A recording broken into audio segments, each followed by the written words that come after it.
Okay, this is from the Max Lucado, the 316 Promise. A friend of mine from West Texas hometown contacted me with some big news.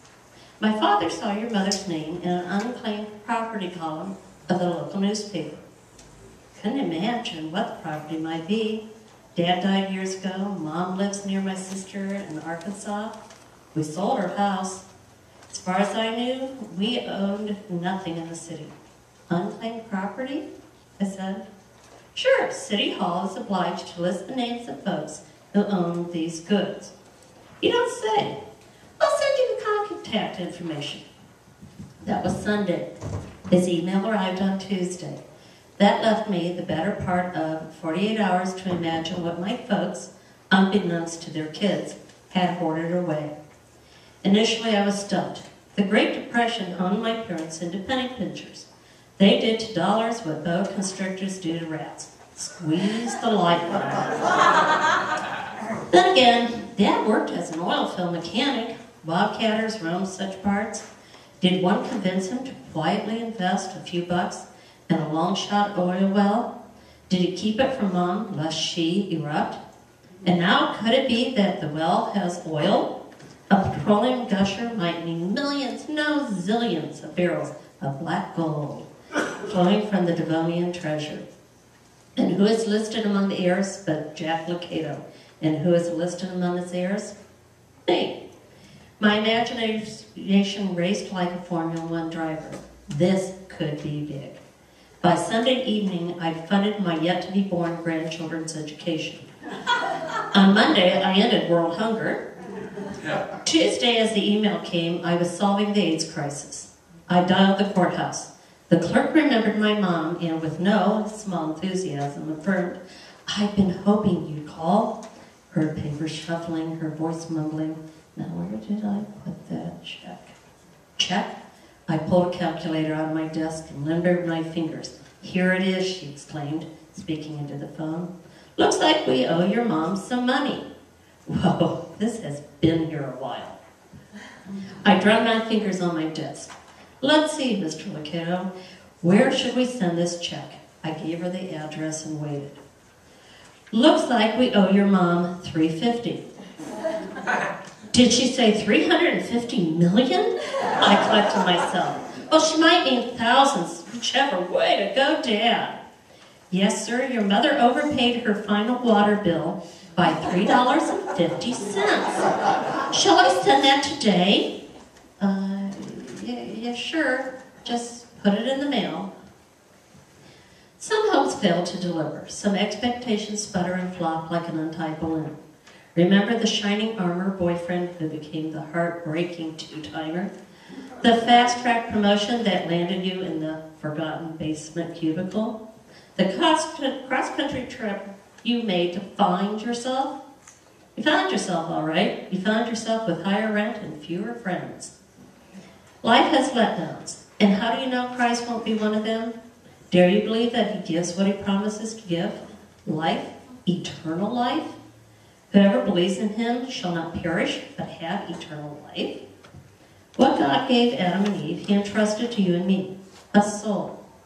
And like Adam, you've used your soul to disobey God. God's command to the chartered couple includes the Bible's first reference to death. You must not eat from the tree of knowledge of good and evil, for when you eat of it, you will surely die.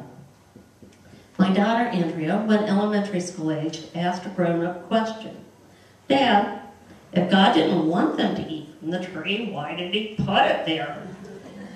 The answer, best I can tell, is to remind us who created whom. When we attempt to swap roles with God and tell him we can eat, think, do, control, own, hurt, and just demand anything we want, we die two deaths. Adam and Eve did. They died physically, eventually, and spiritually, instantly. How do we know what Jesus knows what he's talking about? The ultimate answer, according to his flagship followers, is the vacated tomb.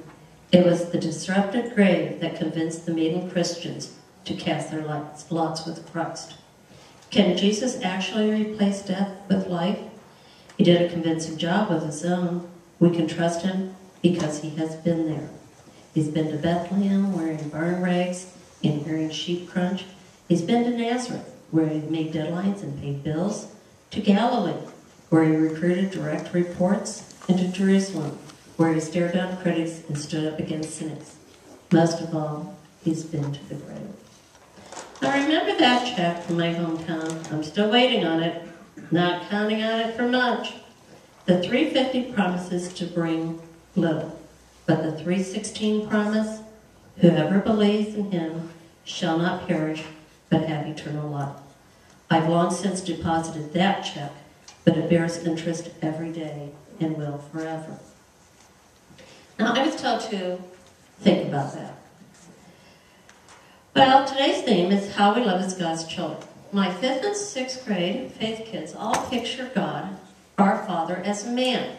Combination of their fathers, their uncles, special friend, neighbor, male teachers.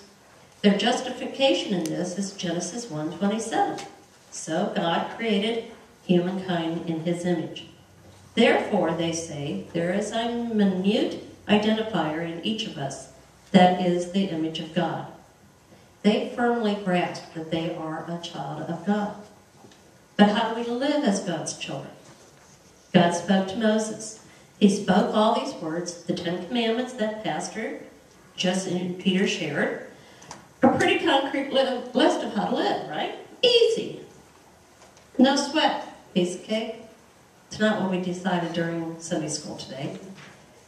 It's a little challenge. When I was a child, my parents did their best to guide me into the right direction. Although I still am my mother's favorite daughter, okay, I'm the only daughter, I sometimes fell short of her expectations.